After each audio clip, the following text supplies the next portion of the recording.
This is Nancy Nutan. Welcome to my channel Nivida basics. दोस्तों आज हम इस वीडियो में एपिलेप्सी यानी मिर्गी के दौरे पड़ना किसे कहते हैं, ये क्यों पड़ते हैं और कौन कौन से प्रिवेंशन हैं या इसका ट्रीटमेंट क्या है, इन सब बातों के बारे में इस वीडियो में हम बात करेंगे।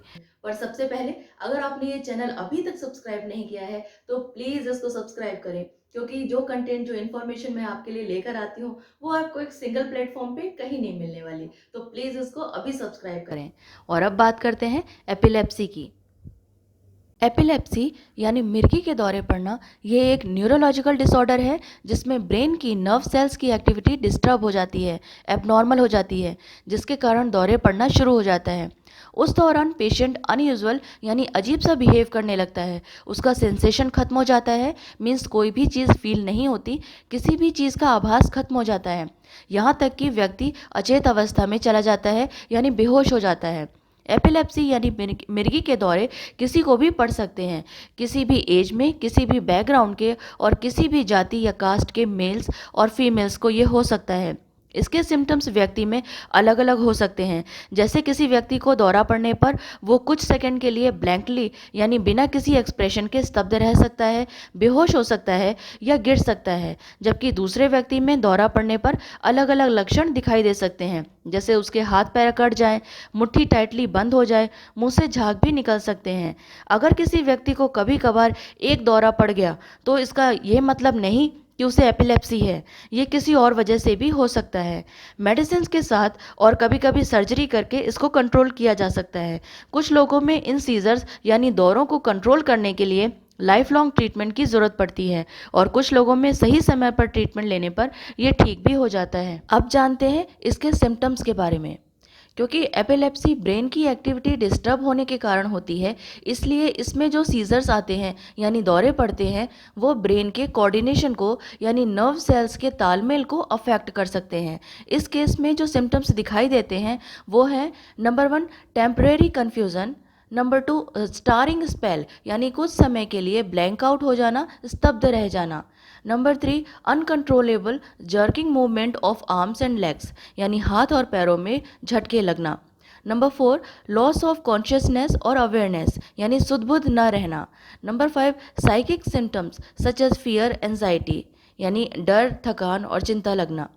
इसके सिम्टम्स इस बात पर डिपेंड करते हैं कि कौन से टाइप का सीजर अटैक हुआ है, और सीजर का टाइप इस बात पर डिपेंड करता है कि कितनी ज़्यादा ब्रेन की एक्टिविटी एबनॉर्मल हुई है यानी प्रभावित हुई है। डॉक्टर्स इसको 2 कैटेगरीज में क्लासीफाई करते हैं, नंबर 1 फोकल यानी partial seizures, number 2 generalised seizures. सबसे पहले जानते हैं फोकल सीजर्स के बारे में। जब ब्रेन के एक एरिया की एक्टिविटी एबनॉर्मल होती है तब उसे फोकल सीजर कहते हैं। उनकी भी 2 कैटेगरीज होती हैं। Number 1 focal seizures without loss of consciousness, इसको सिंपल पार्शियल सीजर्स भी कहते हैं। इस केस में दौरे तो पड़ते हैं पर पेशेंट की सुध-बुध बनी रहती है, मीन्स पेशेंट कॉन्शियस रहता है कि उसके आसपास क्या हो रहा है। इस केस में पेशेंट के इमोशंस में चेंजेस आते हैं, दिखाई देने में स्मेल, फील, टेस्ट और सुनाई देने में चेंजेस आते हैं। आर्म्स और लेग्स में जर्किंग यानी झटके लगना स्टार्ट हो जाता है, हाथ पैर मरोड़ या अकड़ जाते हैं, और स्पॉन्टेनियस सेंसरी सिम्टम्स जैसे टिंगलिंग यानी झंझनाहट, डिजीनेस यानी चक्कर आना स्टार्ट हो जाता है। Number 2 focal seizures with impaired awareness, इसको कॉम्प्लेक्स पार्शियल सीजर्स भी कहते हैं। इस केस में व्यक्ति अपनी सुध-बुध खो बैठता है, पेशेंट कुछ समय के लिए ब्लैंक आउट हो जाता है, उसे होश नहीं होता कि उसके साथ क्या हो रहा है, उसके आसपास क्या हो रहा है, इसलिए वो किसी भी चीज़ के लिए रिस्पॉन्ड भी नहीं कर पाता। फोकल सीजर्स के सिम्टम्स दूसरे न्यूरोलॉजिकल डिसऑर्डर्स जैसे माइग्रेन, नार्कोलेप्सी और मेंटल इलनेस से काफ़ी हद तक मिलते हैं, इसलिए एक थोरो एग्जामिनेशन एंड टेस्टिंग की ज़रूरत होती है ये पता लगाने के लिए कि पेशेंट को जो सिम्टम्स हो रहे हैं वो एपिलेप्सी है या कोई और मेंटल डिसऑर्डर। और अब जानते हैं जनरलाइज्ड सीजर्स के बारे में। जब ब्रेन के सभी एरियाज में एबनॉर्मल एक्टिविटी होने लगे तो जनरलाइज्ड सीजर कॉज होता है। इसके 6 टाइप्स होते हैं। Number 1, absence seizure. इसको पेटेट माल सीजर भी कहा जाता है। मोस्टली ये बच्चों में होता है। इसमें पेशेंट एकटक आसमान की तरफ देखता रहता है बिना किसी मूवमेंट के, जैसे पलक झपकाना या लिप स्मैकिंग यानी चटकारे लेना। थोड़े समय के लिए व्यक्ति कंप्लीट ब्लैंक आउट हो जाता है। इस प्रकार के दौरे क्लस्टर्स में आते हैं, यानी एक के बाद एक समूह में, जिसकी वजह से व्यक्ति की सुध-बुध बहुत ज़्यादा खो जाती है। Number 2, tonic seizures. इस केस में व्यक्ति की मसल्स स्टिफ्ड यानी अकड़ जाती हैं। इस दौरान व्यक्ति की बैक, आर्म्स और लेग्स पर सबसे ज़्यादा असर पड़ता है, यहाँ तक कि मसल्स अकड़ने की वजह से व्यक्ति ज़मीन पर गिर जाता है। Number 3, atonic seizures. इन्हें ड्रॉप सीजर्स भी कहा जाता है। इस केस में व्यक्ति का मसल्स पर कंट्रोल चला जाता है, जिसकी वजह से व्यक्ति अचानक से निढाल होकर गिर पड़ता है। Number 4, clonic seizures. इस केस में व्यक्ति की बॉडी में एक रिदम में बार बार झटके लगते हैं और यूजुअली नेक, फेस और आर्म्स की मसल्स ज़्यादा प्रभावित होती हैं। Number 5, myoclonic seizures. इस केस में व्यक्ति को अचानक से बहुत बड़े बड़े झटके लगने लगते हैं और हाथ और पैर की मसल्स ऐंठ जाती हैं। Number 6, tonic clonic seizures. इन्हें ग्रांड माल सीजर भी कहा जाता है।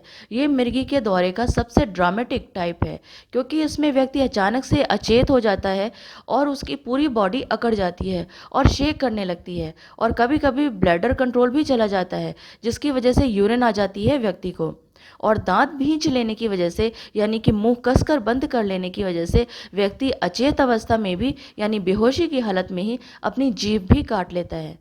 और अब जानते हैं वो कौन कौन से फैक्टर्स हैं जो एपिलेप्सी यानी मिर्गी के दौरे पड़ने के चांसेस को बढ़ाते हैं।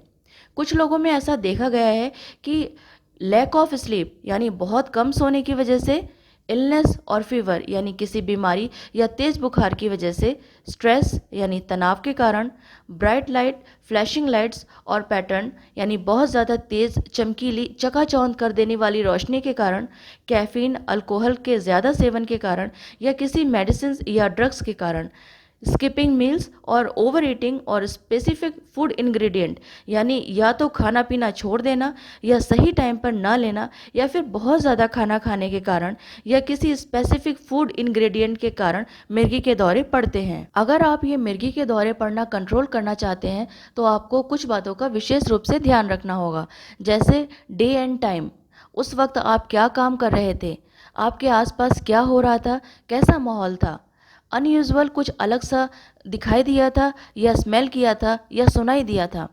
अनयूजुअल स्ट्रेसर्स यानी असामान्य तनाव वाली स्थिति हुई हो, जैसे किसी प्रियजन की डेथ, जॉब का चले जाना या डिवोर्स। आपने क्या खाना खाया था और कितनी बार ऐसा हुआ है कि उस पर्टिकुलर फूड इंग्रेडिएंट को खाने के बाद सीजर अटैक हुआ। आपको थकान कितनी ज़्यादा थी और दौरा पड़ने से एक रात पहले आपने कितनी देर आप सोए थे। अब जानते हैं एपिलेप्सी के कॉजेज़ के बारे में। Number 1, genetic influence. कभी कभी ऐसा होता है कि किसी फैमिली में पीढ़ी दर पीढ़ी ब्रेन का डेवलपमेंट सही से नहीं होता, कुछ पार्ट अफेक्टेड रहता है, जिसकी वजह से सीजर अटैक आते हैं। For example tuberous sclerosis. कुछ रिसर्चर्स के अनुसार स्पेसिफिक जीन्स भी रिस्पॉन्सिबल होते हैं। ये जीन्स व्यक्ति को इन्वायरमेंटल कंडीशंस के लिए ज़्यादा सेंसिटिव बना देते हैं, जिसकी वजह से उस व्यक्ति को दौरे पड़ने लगते हैं। नंबर 2, हेड ट्रॉमा, सिर में गहरी चोट लगने के कारण। नंबर 3, ब्रेन कंडीशंस, वो कंडीशंस जो ब्रेन को डैमेज कर देती हैं, जैसे ब्रेन ट्यूमर्स और स्ट्रोक्स, वो एपिलेप्सी कॉज कर सकती हैं। 35 ईयर्स से ज़्यादा एज के लोगों में एपिलेप्सी का सबसे बड़ा रीज़न स्ट्रोक ही है। Number 4, infectious diseases, meningitis, AIDS and viral encephalitis जैसी इन्फेक्शियस डिजीजेज के कारण भी एपिलेप्सी हो सकती है। नंबर 5, प्रीनेटल इंजरी, जन्म से पहले माँ के गर्भ में बच्चे ब्रेन डैमेज के लिए सेंसिटिव होते हैं। कुछ फैक्टर्स जैसे मदर में इन्फेक्शन हो जाए, पुअर न्यूट्रिशन हो यानी सही खान पान का ध्यान ना रखा जाए, या ऑक्सीजन की कमी हो जाए, तो इनकी वजह से ब्रेन का सही डेवलपमेंट नहीं होगा और इस ब्रेन डैमेज की वजह से एपिलेप्सी और सेरेब्रल पॉल्सी हो सकती है बच्चे को। Number 6, developmental disorders, autism and neurofibromatosis जैसे डेवलपमेंटल डिसऑर्डर्स के कारण भी एपिलेप्सी कॉज हो सकती है। ऑटिज्म एक ऐसी बीमारी है जिसमें व्यक्ति सही से ना तो कम्युनिकेट कर पाता है और ना ही इंटरेक्ट कर पाता है। उसकी overall cognitive, emotional, social and physical health प्रभावित हो जाती है। न्यूरोफाइब्रोमेटोसिस वो कंडीशन है जिसमें brain, spinal cord and nerves में ट्यूमर्स बनते हैं। इसका टाइप 1 बचपन में ही दिखाई देने लगता है, जबकि टाइप 2 एंड 3 एडल्टहुड में दिखाई देता है। Number 7, lack of oxygen during birth. जन्म के समय अगर बच्चे में ऑक्सीजन की कमी हो जाए तो भी आगे चलकर एपिलेप्सी होने के चांसेस बढ़ जाते हैं। अब जानते हैं इसके कॉम्प्लिकेशंस के बारे में। Number 1, falling. ड्यूरिंग सीजर गिरने की वजह से आपके सिर में चोट लग सकती है या हड्डी टूट सकती है। Number 2, drowning. अगर आपको एपिलेप्सी है तो 15 to 19 टाइम्स ज़्यादा चांसेस होते हैं सीजर अटैक के स्विमिंग के वक्त, जिससे व्यक्ति डूब सकता है। Number 3, car accident. ड्राइविंग करते वक्त अगर अचानक से अटैक आ गया तो एक्सीडेंट हो जाएगा। Number 4, pregnancy complications. During pregnancy अगर सीजर आते हैं तो मदर एंड बेबी दोनों के लिए डेंजरस हो सकते हैं। Number 5, emotional health issues.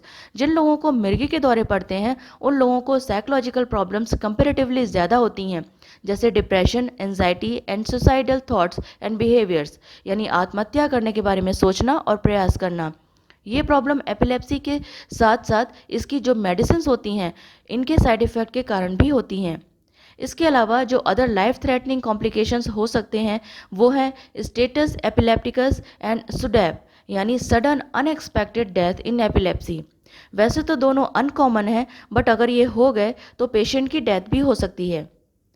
Status epilepticus वो कंडीशन होती है जब व्यक्ति की लगातार 5 मिनट से ज़्यादा लंबे समय तक सीजर आते रहें या फिर पहले वाले अटैक से पूरी तरह से ठीक ना हो पाए और तुरंत ही दूसरे अटैक आ जाएं। इन कंडीशंस में परमानेंट ब्रेन डैमेज या डेथ होने का रिस्क बढ़ जाता है। सुडैप का मेन रीज़न वैसे तो अननोन है, लेकिन अभी तक हुई रिसर्चेस कहती हैं कि हार्ट और रेस्पिरेटरी कंडीशंस की वजह से ये हो सकता है। जिन लोगों को टॉनिक क्लॉनिक सीजर्स बहुत जल्दी जल्दी आते हों और मेडिकेशन से कंट्रोल ना हो रहे हों तो उनमें सुडैप के हायर रिस्क होते हैं। अब बात करते हैं एपिलेप्सी के ट्रीटमेंट के बारे में। आपका ट्रीटमेंट प्लान इस बात पर डिपेंड करता है कि आपके सिम्टम्स कितने गंभीर हैं, आपकी हेल्थ कैसी है और जो थेरेपी आप ले रहे हैं उसका रिस्पॉन्स कैसा है। जो ट्रीटमेंट ऑप्शंस अवेलेबल हैं वो हैं नंबर 1, एंटी एपिलेप्टिक यानी एंटी कॉन्वल्सेंट एंटी सीजर्स ड्रग्स। ये ड्रग्स जिस तरह से आपके डॉक्टर प्रिस्क्राइब करते हैं एग्जैक्टली उसी तरह से लेनी चाहिए, तभी ये ज़्यादा इफ़ेक्टिव होंगी। Number 2, vagus nerve stimulator. ये डिवाइस सर्जिकली स्किन के अंदर चेस्ट में प्लेस किया जाता है और इलेक्ट्रिकली उस नर्व को स्टिमुलेट करता है जो नेक के थ्रू रन करती है। ये सीजर को प्रिवेंट करने में हेल्प करता है। Number 3, ketogenic diet. आधे से ज़्यादा लोग जिनको मेडिसिन से आराम नहीं मिलता उनको इस ketogenic diet means high fat लो कार्बोहाइड्रेट डाइट से बहुत आराम मिलता है। Number 4, brain surgery. ब्रेन का वो एरिया जहाँ से सीजर्स यानी दौरे पड़ना स्टार्ट होता है उसको रिमूव कर दिया जाता है, बट ये लास्ट ऑप्शन ही होता है। इन सब के अलावा और भी रिसर्चेस चल रही हैं। इन फ्यूचर एक और ट्रीटमेंट अवेलेबल हो सकता है, वो है डीप ब्रेन स्टिमुलेशन। इस प्रोसीजर में यानी इस प्रक्रिया में इलेक्ट्रोड को ब्रेन में इम्प्लांट किया जाता है और जनरेटर को चेस्ट में इम्प्लांट किया जाता है। जनरेटर इलेक्ट्रिकल इम्पल्स सेंड करता है ब्रेन को सीजर्स को डिक्रीज यानी कम करने के लिए। एक और ऑप्शन है पेसमेकर लाइक डिवाइस, जो ब्रेन एक्टिविटी के पैटर्न को चेक करेगा और सीजर को रोकने के लिए इलेक्ट्रिकल चार्ज और ड्रग्स सेंड करेगा। एपिलेप्सी के केस में डाइट बहुत मायने रखती है। बच्चों के केस में ketogenic diet which is low in carbohydrate and high in fats प्रायः रिकमेंड की जाती हैं, जिससे बॉडी ग्लूकोज के बजाय फैट को यूज़ करे एनर्जी के लिए। इनकी डाइट में एक स्ट्रिक्ट बैलेंस होना चाहिए फैट्स, कार्बोहाइड्रेट्स और प्रोटीन के बीच में। इसके लिए डाइटिशियन से सलाह लेना बहुत ज़रूरी है। For adolescents and adults with epilepsy modified Atkins diet recommend की जाती हैं, जो high in fat, low in fibre and controlled carb diet हो। दोस्तों इस वीडियो में इतना ही, बाकी के टॉपिक हम नेक्स्ट वीडियो में कवर करेंगे। अगर आपको ये वीडियो इन्फॉर्मेटिव लगा हो, आपको ये पसंद आया हो, तो प्लीज़ इसको ज़्यादा से ज़्यादा शेयर करें, क्योंकि अवेयरनेस बहुत ज़्यादा ज़रूरी है किसी भी बीमारी के ट्रीटमेंट में, उसके प्रिवेंशन में। और अगर आपके कोई डाउट है, कोई सजेशंस हैं, तो हमें ज़रूर बताएं। अगर आप किसी पर्टिकुलर टॉपिक पर कोई वीडियो चाहते हैं, कोई इन्फॉर्मेशन चाहते हैं, तो हमें ज़रूर बताएं, हम उसको सेपरेट वीडियो में कवर करेंगे। और इसको लाइक करना ना भूलें, और इसको आपके जो भी कमेंट हैं आप हमें ज़रूर बताएं। इसको सब्सक्राइब करना ना भूलें, इस चैनल को सब्सक्राइब करना ना भूलें। और जल्दी मिलेंगे नेक्स्ट वीडियो में एक नए टॉपिक के साथ में, एक इंटरेस्टिंग टॉपिक के साथ में। तब तक के लिए खुश रहें, स्वस्थ रहें, अपना ख्याल रखें।